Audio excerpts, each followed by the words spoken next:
Bom dia, galera! Bem-vindos ao Loop Matinal dessa quarta-feira, dia 16 de março, com as notícias mais relevantes sobre o mundo da tecnologia. Quem fala aqui é o Marcos Mendes, e hoje no seu Loop Matinal do Loop Infinito eu vou falar da possível primeira foto da traseira do iPhone 7 Plus, processo da Rússia contra o Google, rede social da Samsung, Airbnb permitindo que vizinhos dos apartamentos reclamem de barulho, novidades no app nativo de notícias do iOS, fim do Here Maps para Windows, relatórios indicando que a chegada do Uber ao Brasil foi uma coisa positiva, Google aumentando a utilidade do Google Maps e novos detalhes a respeito do PlayStation VR. Vamos lá!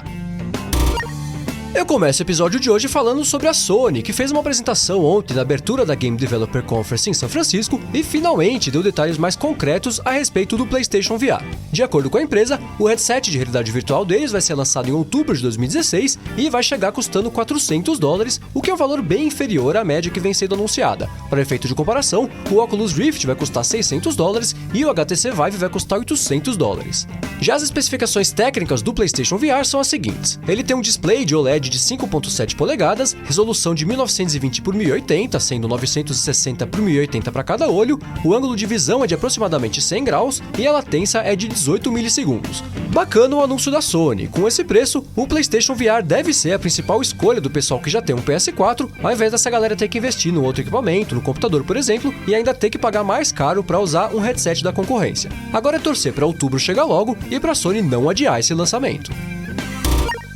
Agora eu vou falar do Google, e mais especificamente do Google Maps. Não faz muito tempo, eles implementaram uma funcionalidade que integra o Uber ao Google Maps e já permite que os usuários chamem um carro do Uber a partir de qualquer pesquisa de trajeto. E agora eles anunciaram uma expansão desse recurso para alguns países, integrando também serviços locais de táxi, como por exemplo o 99 Táxis aqui no Brasil. Esse anúncio foi feito ontem, e além do 99 Táxis no Brasil, o Google Maps lá na Índia vai permitir que os usuários chamem carros do serviço Ola Cabs, lá na Espanha o pessoal vai poder chamar carros dos serviços MyTaxi e Hilo, no Reino Unido o Hilo também vai ficar disponível junto do serviço Get, e na Alemanha a galera vai conseguir chamar o MyTaxi também, a exemplo do que vai rolar na Espanha. Bacana essa expansão das utilidades do Google Maps e da integração com serviços concorrentes ao Uber. Isso facilita na hora de estimar não só o tempo da chegada, como também as tarifas, quanto a pessoa vai gastar, o que ajuda muito na hora da tomada de decisão.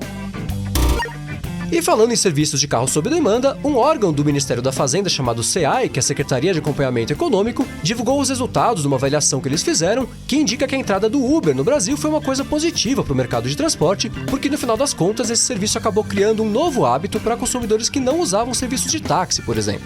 Isso essencialmente significa que ao invés de só roubar clientes de táxi, que é o que os taxistas alegam, a entrada do Uber fez com que pessoas que não pegavam táxis começassem a considerar deixar o carro em casa, passando a usar esse serviço que conecta motoristas e passageiros. Essa avaliação, feita pelo SEAI, aconteceu como um resultado de uma representação que a Associação Brasileira de Motoristas de Táxi fez contra o Uber, porque na visão dessa associação, o Uber tem que ser proibido antes que ele cause maiores danos aos taxistas e aos usuários, já que o serviço não é regulamentado e eles operam fora da lei.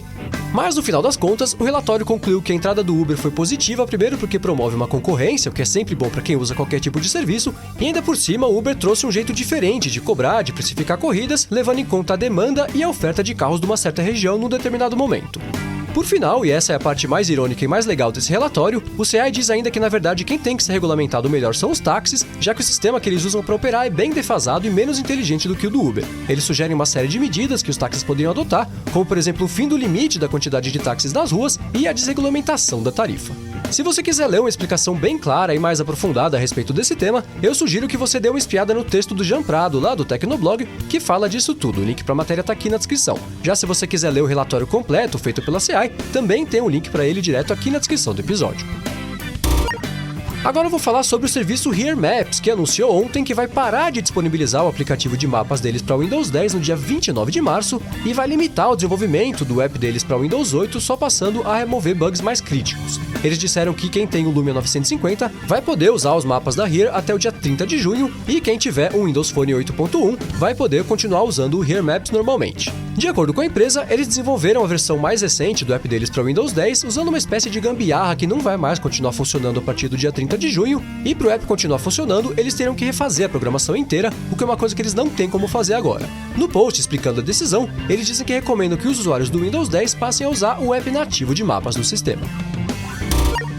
Agora eu vou falar sobre duas novidades que foram anunciadas pela Apple a respeito do aplicativo nativo de notícias que ela apresentou no iOS 9, ele só funciona nos Estados Unidos, Austrália e no Reino Unido, mas que até agora não fez o sucesso estrondoso que a Apple esperava que ele fosse fazer. Inicialmente disponível só para alguns veículos de comunicação que eram parceiros da Apple, uma coisa meio restrita, ontem a Apple anunciou que vai abrir a publicação de notícias e matérias no News para qualquer portal ou site, o que deve aumentar um pouco o número de pessoas que utilizam o aplicativo, já que agora os sites favoritos dessas pessoas vão poder publicar lá, mesmo que eles não sejam um The Verge ou um Gizmodo da vida. Além disso, a Apple vai fornecer para os veículos de comunicação um jeito bem fácil de medir o desempenho das notícias dentro do app, informando os geradores de conteúdo coisas tipo quantas pessoas estão lendo as notícias, por quanto tempo elas estão fazendo isso e assim por diante. Outra novidade que a Apple anunciou foi a chegada de posts patrocinados, que essencialmente são anúncios que aparecem meio disfarçados de notícias normais, em meio às notícias e matérias que já aparecem organicamente. Esse é um recurso meio polêmico, já que essencialmente ele é feito de certa forma para enganar o usuário, que bate o olho no conteúdo e acha que ele é uma notícia normal,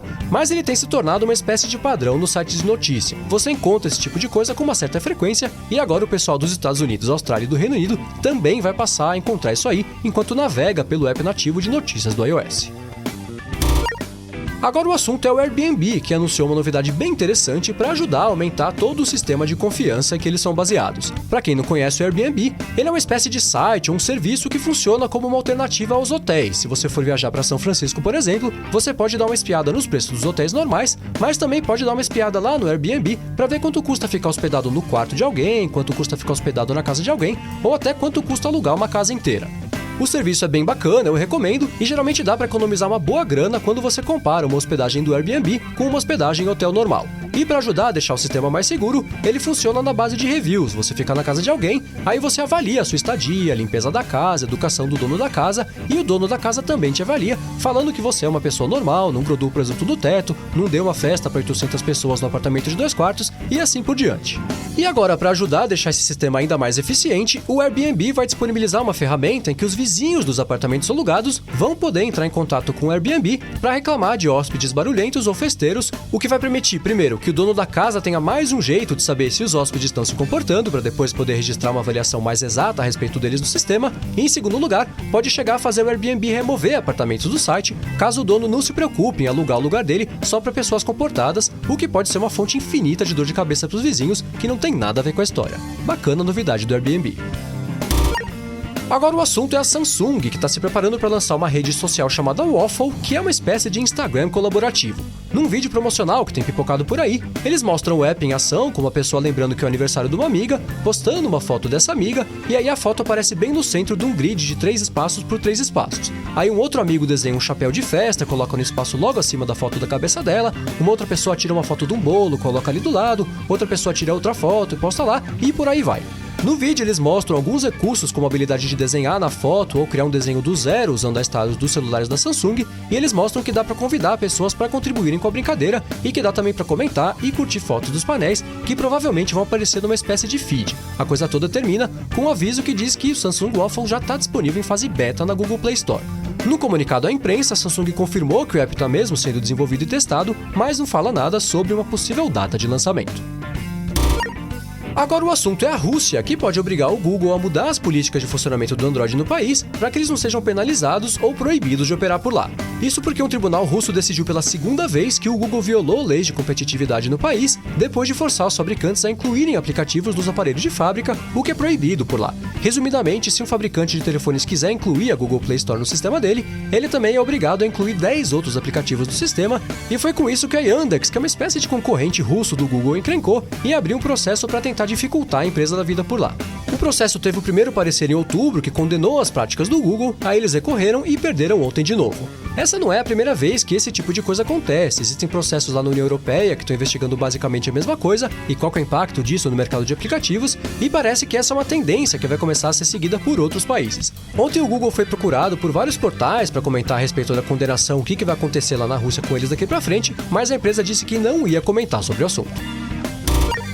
E por último, ontem circulou pelos principais sites de tecnologia uma foto que foi tirada lá na China e mostra o que seria a parte traseira da carcaça do próximo modelo do iPhone Plus, que todo mundo acredita que vai se chamar mesmo iPhone 7 Plus. A foto mostra um sistema de 2 câmeras, o que é um rumor que já vinha circulando por aí. As câmeras inclusive são saltadas para fora, exemplo do que acontece hoje nos iPhones, E além disso, dá pra ver como as linhas das antenas não atravessam mais toda a parte traseira do iPhone, elas passam só na parte de cima e na parte de baixo, o que é ótimo porque essas linhas são bem feias mesmo. E por fim, dá pra ver também 3 pontos perto da parte de baixo do aparelho, que o pessoal acredita que possa ser um Smart Connector, que é aquele sistema de transferência de dados e de energia que estreou no iPad Pro no ano passado, que permite que teclados externos e possivelmente outros acessórios possam ser conectados ao dispositivo, e que dizem por aí que também vai chegar no próximo modelo do iPad de 9.7 polegadas, que vai ser anunciado na semana que vem. É claro que fotos desse tipo surgem aos montes na internet todos os anos, e é sempre muito difícil saber se elas são mesmo verdadeiras ou não. O negócio é que, em especial nos últimos 2 ou 3 anos, sempre que uma foto dessa apareceu, ela acabou se provando verdadeira meses depois com o anúncio oficial,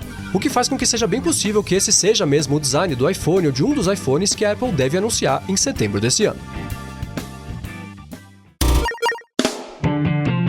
É isso aí, galera. O Loop Matinal do Loop Infinito vai ficando por aqui. Os links das notícias de hoje vocês encontram aqui na descrição do episódio e também no youtube.com/loopmatinal e no soundcloud.com/loopmatinal. Se você quiser falar comigo no Twitter, procura por MVC Mendes que eu tô sempre por lá. Obrigado a todos pela audiência, não deixem de se inscrever lá no canal do Loop Infinito no YouTube e eu volto amanhã de manhã. Falou!